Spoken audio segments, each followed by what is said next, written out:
Welcome to episode number 292 of the Beyond Social Media Show, the podcast for all of you marketing, advertising, public relations, and communications professionals. You can find us by searching Beyond Social Media Show. We are recording on January 18, 2020. A lot of things to talk about this week, including much better audio for me. I apologize for last week. I found out that my audio problem was due to a loose coaxial cable, so keep those coax cables tight to spare you all the misery of listening to awful audio. So apologize for that, but onward ho. Topics this week include Bing personas, LinkedIn's new features, playlists for pets, branding and search, TuneIn's logo, clever UX, Farside returns, Fleeceware, e-ticketing, creepy bathroom guy, and a ton of more things. And BL kicks it off as usual. BL, what is the best thing this week? Well, today it's Happy Winnie the Pooh Day. Yeah! What's not to like about Winnie the Pooh? Absolutely. So Bing has added business and public persona pages. And so you can now control how your public persona or your brand appears in Bing search results. And they're called Bing pages. It's in beta right now. And you can promote, this is the cool part, you can promote recent social media posts for free. And they guarantee you a certain amount. They guarantee you 10,000 impressions per promoted post, and at the moment there's no limit on how many you can do. So Google's bigger, of course, but Bing can also send you traffic to your website and your social media posts. So Bing says that Bing pages are best for influencers, bloggers, brands, small businesses, musicians, artists, athletes, and websites, among others. That's pretty much anyone. And so the features that they have, all your brand's social media feeds on your page, new posts from YouTube, Instagram, Pinterest, and Twitter. Your profile also has links to your website and Twitter profile. You can promote your social media posts for free, and the promotion ends after 10,000 impressions or 24 hours, and you can also end the promotion manually. You can manage your brand's public persona in Microsoft products like Bing Search and Outlook, but Bing page, once your Bing page is accepted, which they say takes 3 business days, although I'm still waiting, you get a welcome email from Bing pages at Microsoft. Pages are kind of ugly, but they may help your SEO, and they have eligibility requirements. You have to have a public Twitter account, a public social media profile with at least 100 followers, and have made a post on one of the accounts in the past 30 days. If you haven't done that, you don't need a Bing, and you don't have to have a Bing account to get a Bing page. And a panel appears to the right, kind of like the Google My Business knowledge graph, to the right of search results with your profile, and it has links to your website, your YouTube channel, your Twitter profile. Your tweets are not displayed, but your recent YouTube or Mixer videos and Instagram, Pinterest, or Facebook posts will show up there. There's an analytics tab that gives you stats for your social media profiles and Bing page. The stats appear to be about 48 hours old, and you can view them for the last week or the last month. So I'll put the link for applying for a Bing page, and I found this from Peggy K, so I'll put a link to her Bing page. She says so far not much has happened as a result of her having it, but then again, it's brand new. So we'll see. Worth a shot. It's free. Yeah. I'll try that out. So do you post, can you post directly to Bing, to your Bing profile? Yeah. Okay. So in addition to having feeds from your social accounts, you can also post, it's like the posting feature for Google My Business. Exactly. Okay, got it. Yeah. That's cool. Pretty cool. Yeah.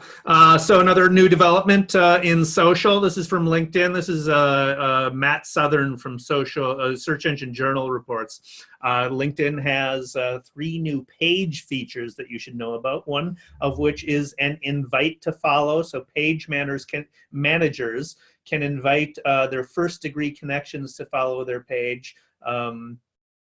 Facebook has a similar type of thing. Users can opt out of the invites if they wish. This I could conceivably get abused, but given the nature of LinkedIn being the professional network, I suspect that'll help in tamping down the abuse, but you never know. Another one is live integration. So pages can now broadcast live video streams.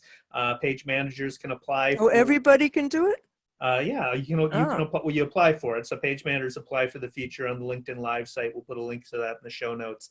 And then finally, now you can post, if you manage a page, you can post as yourself or as your page, as your organization, directly from the LinkedIn homepage posting feature, rather than having to go to the page to post as the page. So it's more flexible just to manage your pages. I've got like 3 or 4 pages that I manage, so I can post or either as myself, which just goes to my own personal LinkedIn network, or as the page directly from the homepage, which is So it gives you the choice like it does on Facebook. Yep. Yeah, I actually applied for the show to be able to do live broadcasts and have not heard back from them. LinkedIn, you're missing out. That's right. So also new this week, this is really funny, Spotify has now got playlists for pets, and there is a podcast for dogs, and it's 5 hours long. So Spotify created some tool, an algorithm that generates a playlist that you and your pet are going to enjoy together. The source is Inside Podcasting. The reporter is Sky Pillsbury, and they announced that they released this nifty tool for pet owners that lets you design a playlist for your dog, your cat, your iguana, your hamster, or your bird. I don't know if you have a turtle. I guess it doesn't get a playlist, but as a result, Lucy and I are now listening to Junior Wells, to Curtis Delgado, whose song is I Want My Dog to Live Longer, Dr. John, How Come My Dog Don't Bark When You Come Around, Sonny Blake, Defford Bailey, and Robert Petaway, Catfish Blues. But the 5-hour podcast is supposed to keep your dog calm and reassured when you're not home. So it encourages your dog to relax and sleep. And it has these specially commissioned music and soothing voices. It's narrated by Ralph Ineson and Jessica Rain. So yesterday I put this on for Lucy, and I go out and I come back, and what is playing but this real woo-woo new age boom, boom, boom, boom, boom. This music I hate is playing. Is playing, and Lucy's laying on the couch having a wonderful time. Apparently she did actually like it, but I mean, hilarious. 5 hours long, and there's 2 5-hour episodes and one shorter one. I don't know if they plan to continue. It's called My Dog's Favorite Podcast. So did you thumb up the song that Lucy liked? Did I what? Thumb up? Of course I did. Of course I did. Okay. There's a Pink Floyd song. I can't remember the title of it. I think it's on the album Uma Guma, but it's a blues song in which there's a dog singing along to the music. So you might want to try that in your playlist. Yes, I will. Although Lucy might get into the singing of that as well. So this is an interesting new development with Google. This is from a CNBC article by Jennifer Elias, who reports that Google is now, and you've probably noticed it, Google is now displaying logos next to the links for search results on the desktop. So this is an expansion of what they've been doing with mobile results since last summer. But the new look also displays the domain names of the links in question. So Google Search Liaison tweeted, the format puts a site's brand front and center, helping searchers better understand where information is coming from, more easily scan results, and decide what to explore. So it looks like it's trying to give users more information about the veracity and the quality of the content behind the link. So Google is pulling the logo from each site's icon declaration in the code. So if you take a look at that, I think it's a good move and a subtle move, but also potentially powerful, because some of the more questionable sites often have more questionable design, and likely are not going to be stealing the logo. Like there's fake news sites that look like ABC News or CBS News or whatever. They're likely not going to be stealing the logo for fear of a lawsuit from those organizations. So it does probably put some more indicators of quality content within the search results themselves. This is not the first time they've done something like that. Remember a while back, they had a way of identifying your content and rating the credibility of the content, but you had to claim your content as an author. And that was around for a while, and that was a good thing because it showed that you had written whatever it was. And so even that was with Google Plus, I think. No, that was Google for a while. But in any case, it didn't stay. I wonder if this will. We'll see. Yeah, the ad links have a big black word ad logo next to them that just say ad. So I don't know that it sets them off quite as much because there's not the color background that they used to have with the ads. So it's interesting. Yeah, so. well, they're just changing things all the time, and you know, it usually turns out things we really like they take away. But anyway, I know you love this one, TuneIn, which is a streaming service, on-demand audio service. It's a global one, and they just launched a sonic logo, and it's a short audio snippet. It's designed to present the company branding to listeners, kind of like the da-da when you start your computer, which Apple doesn't do anymore. But it's branding for listeners who are accessing the service on smart speaker devices or screenless platforms. And they noted that 56% one-year growth in global listening consumption on those connected devices. It developed a sonic logo in partnership with a company called Listen. So I'll put a link to it. It's kind of a cool logo, sonic logo. It's something I thought everybody should have for a long time. Yeah, and they should more and more. I mean, you know, the audio consumption is going through the roof, and it's only going to continue. So it is something everybody should be thinking about. Definitely, that's cool. This is very cool too. I came across this. This is from a HubSpot article by Lindsay Kolowich. And the article is called Lead Scoring 101. So it's a really good article simply if you want to learn about lead scoring. It is a too long, didn't read kind of thing. It is really long. But the reason I put it in is not because of the excellent content per se. It's about a tactic that HubSpot is using and user experience tactic that they're using that this is a great example of on this article. Because it's a long article, they have, as you scroll down through the article, there's the top navigation bar. It persists as you scroll. So the navigation bar doesn't disappear as you scroll down the page. It stays with you.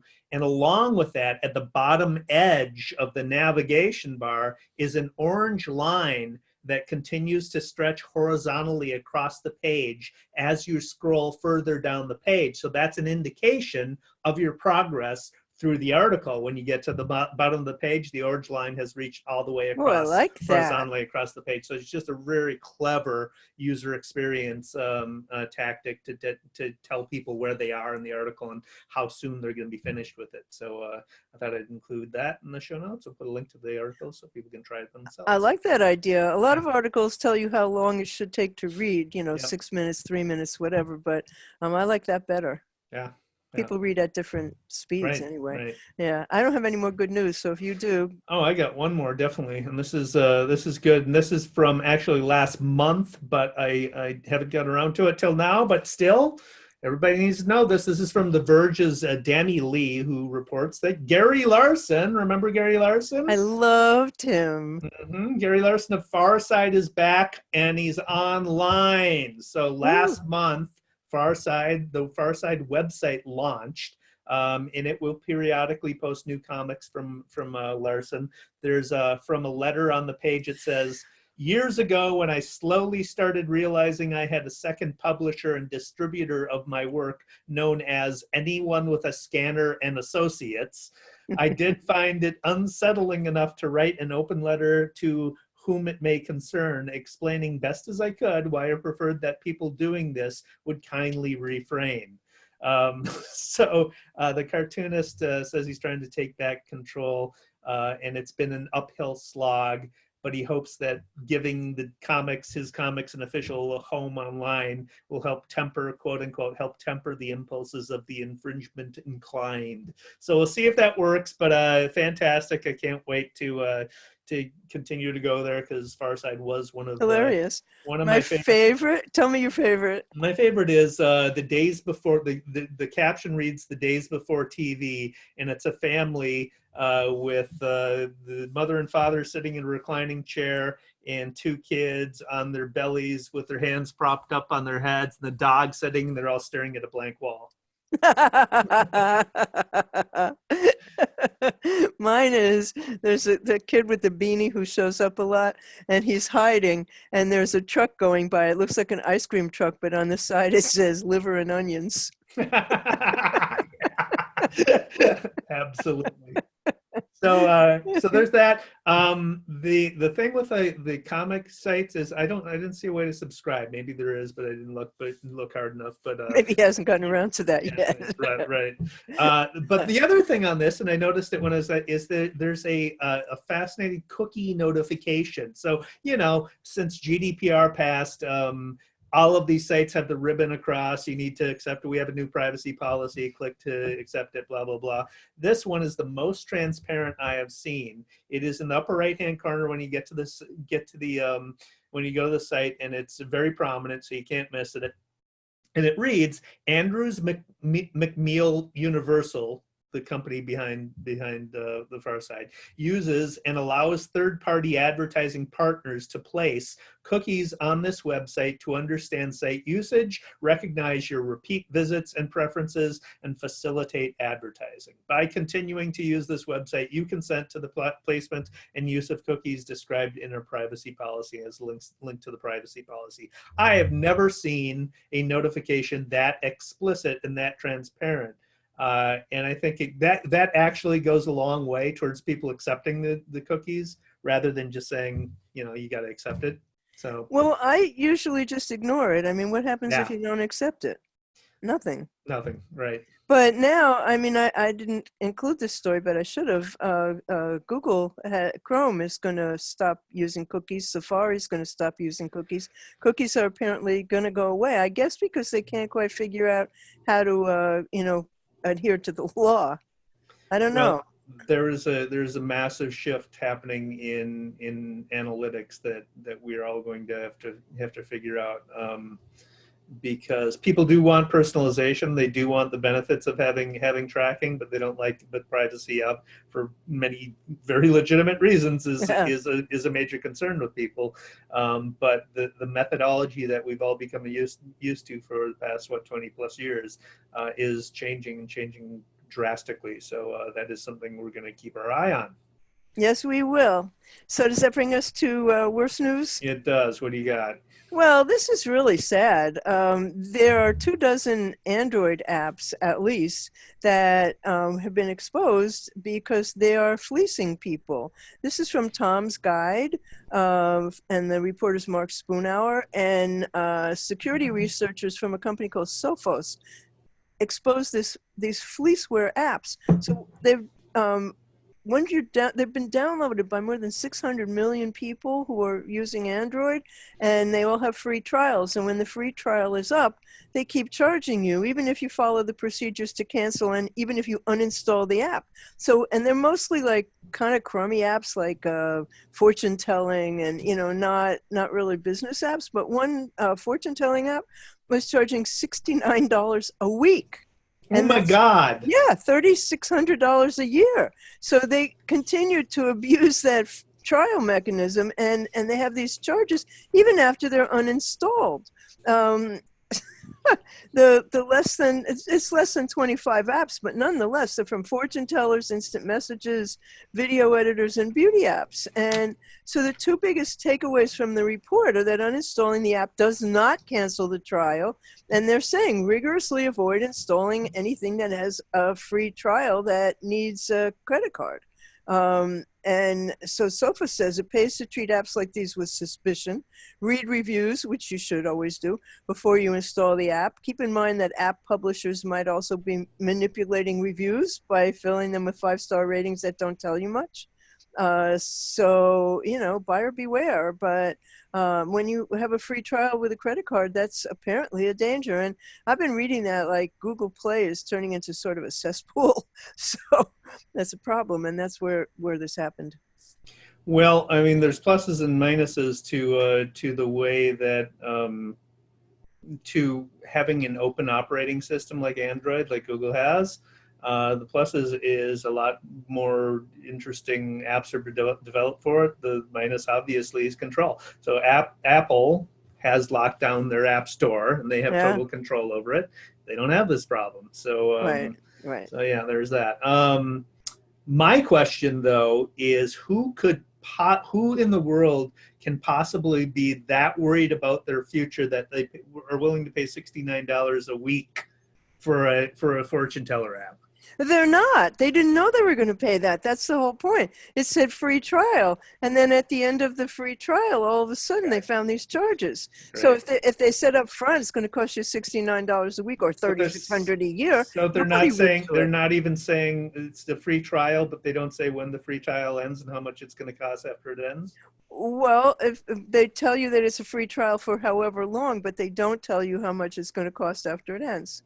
And people are following instructions to end the free trial before they would be charged, and they're being charged anyway. And then they're uninstalling the app, and they're still being charged. So well, that's a dead giveaway if they're not telling you how much it asks. There's a lot of dead giveaways there. I mean, but people don't take the time to read this stuff. I don't know. Maybe that's kind of Darwinism at work. Anyway, so this article caught my eye because I have experience with it. This is from an Axios article by Kendall Baker, who reports on electronic tickets taking over for sporting events. So it points out that tickets were once mementos that you collect like photographs and save in scrapbooks. Speaking of which, there's my Vikings ticket from years ago. That's Mike Tice, former Vikings head coach. Another Vikings ticket, and they're very nicely done, nicely designed. There's a Vikings Packers ticket, and it gets you excited, and the Twins do fantastic. I'm going to show you some Twins tickets. Look at that Champions Room, the beautiful Target Field, and it's, as a fan, that's the kind of thing that they used to do this with concerts too. So I don't ever remember beautiful concert tickets. Oh, really? No. Oh, yeah. No, I collect my tickets, and there's a reason why. It's as the article points out, mementos. But now they've become just barcodes on our phone. They're convenient, but they don't give you much after the fact. They're not even there after the fact, right? You don't have that memento. The article cites there's a percentage of transactions on mobile versus desktop for Ticket Marketplace SeatGeek. So, per the company's numbers, since 2012, 7% of the transactions were on mobile versus 93% on desktop. By 2019, those numbers had changed to 68% of transactions on mobile and 32% on desktop. So obviously, wow, the behavior is changing drastically. Ticketmaster is the primary initial seller of tickets. You redeem them through the Ticketmaster app. The article quotes Steve Rushin from Sports Illustrated, who says, there is no more guy in charge of tickets stuffing envelopes in a dining room because fans now share tickets with one another on their phones rather than rendezvous at the giant bat outside Old Yankee Stadium. To that, I say, au contraire, in theory anyway, but I went to nearly every Vikings home game this year. My friend distributes the tickets, but because the Ticketmaster app is so craptastic, it never worked. He could never transfer. It never worked when he tried to transfer a ticket to me, to my Ticketmaster app. So we'd meet outside the stadium next to the big Viking ship. So we could all gather, and he could all scan us in on his phone because he couldn't transfer the tickets because the app sucked. Even then, when we get to the line, we're waiting in line to go in, and there's all these scanners at the doors. the scanners rarely worked the first time, Really? or the second time, or the third time. Flipping through on the app, you'd often miss the ticket, so it took forever to get through to the stadium Really? compared to when we had paper tickets. You just they scanned the paper ticket and you're done.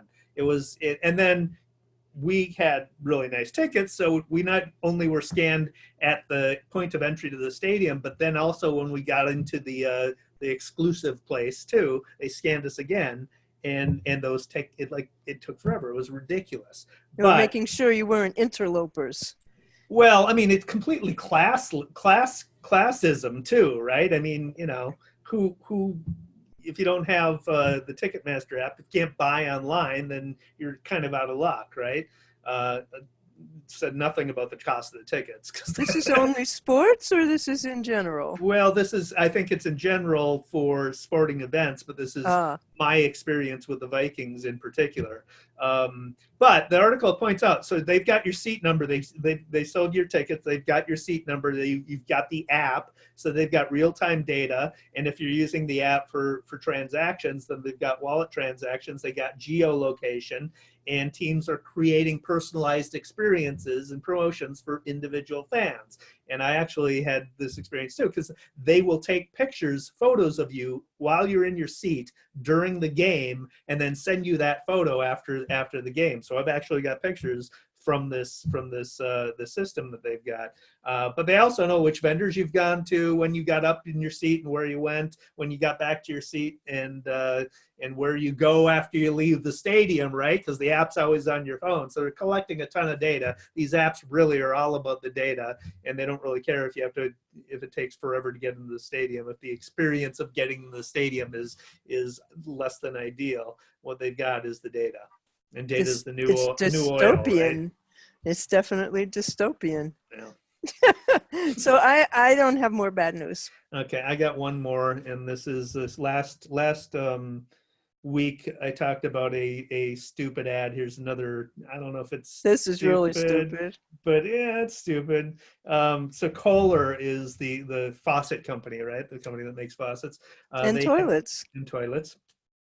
They've been running an ad since for several months at least. I noticed it with this boomer guy. So the premise of the ad, there's this boomer guy who can't get into the bathtub. He's wearing a gray robe. He's kind of old and creaky, and he can't get into the bathtub. So his wife calls Kohler about a walk-in bath, and immediately when she calls Kohler, zip, the Kohler representative appears instantly in the bathroom.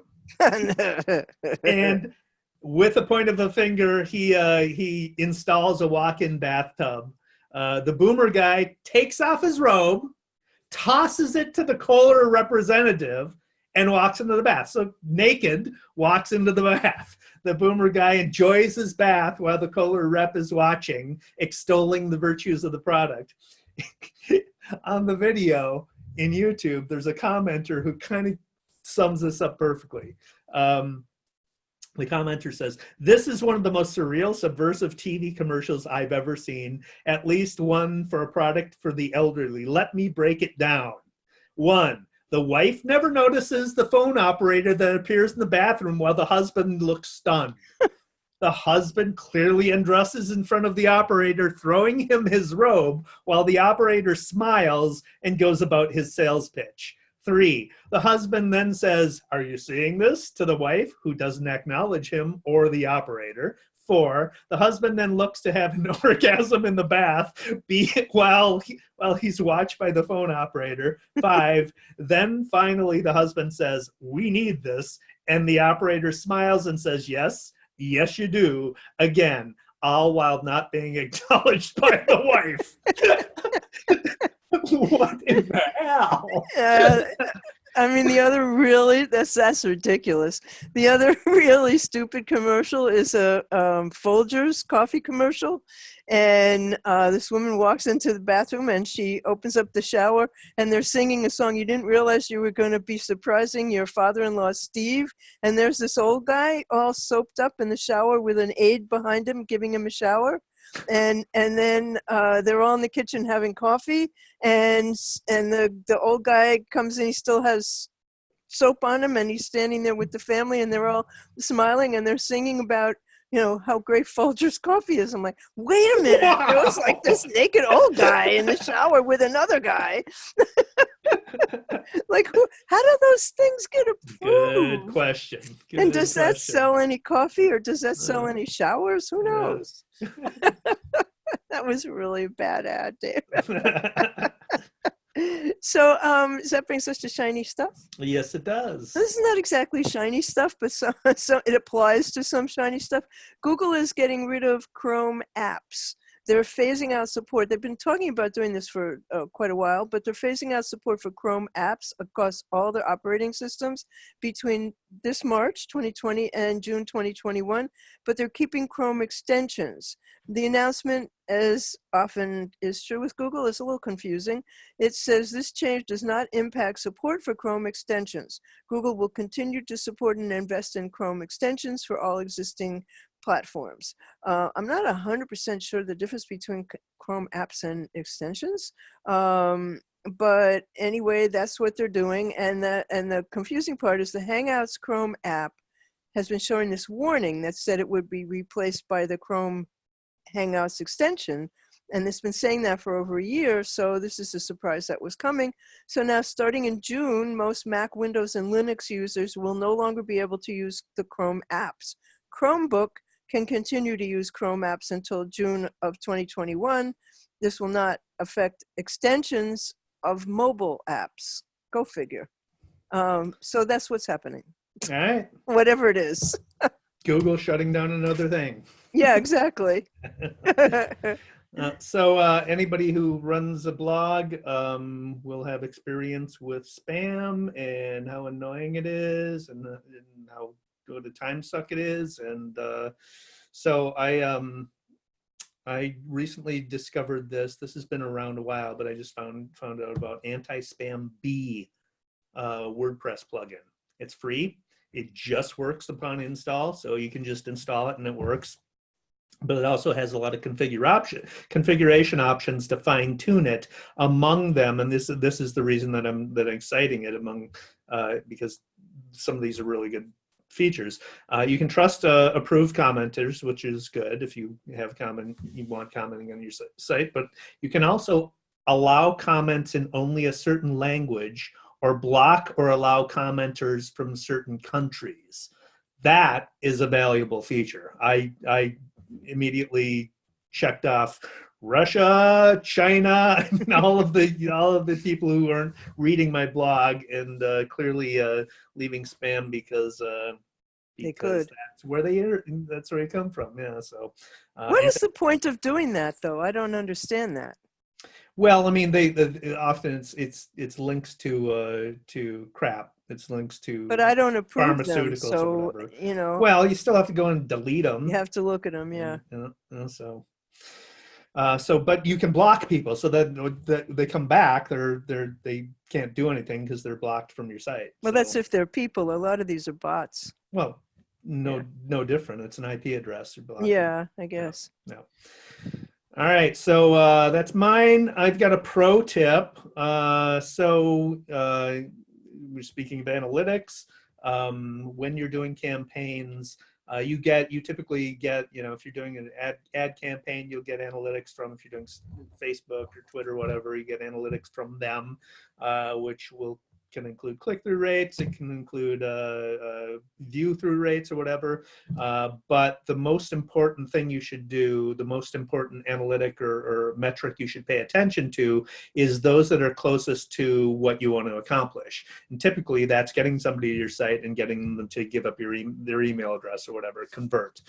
So that's the thing that you would need to pay most attention to, is the conversion rate on your site that's closest to your goal. So filling out a form on your site is likely a conversion, and set up Google Analytics to have a goal for that, and that is your most reliable metric you're going to have, because all of these platforms report differently, so they'll all have different numbers, and I've had Facebook campaigns that are counting things that I think are highly suspect. So you want to know whether it's actually working, and that's the way to figure that out.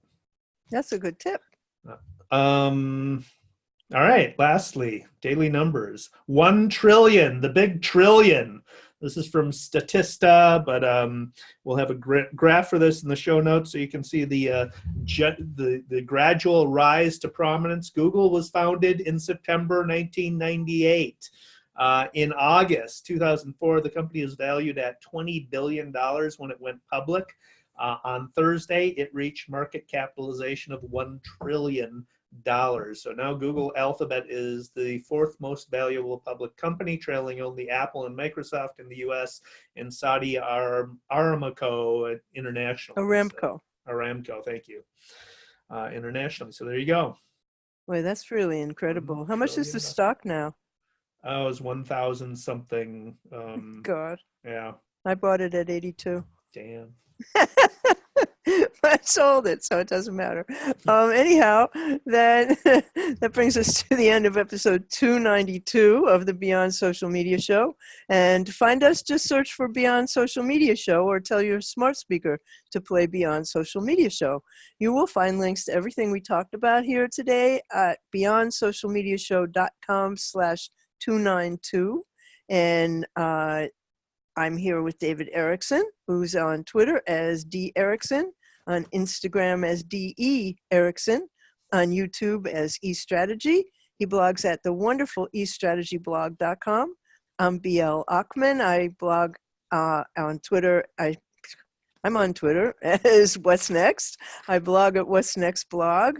I'm on YouTube as What's Next Blog. And the show, again, beyondsocialmediashow.com. And on Twitter, because we take ourselves a little less seriously there, we're at BS Media Show. And we'll be back next week. We thank you for watching and listening. Thanks for watching and listening.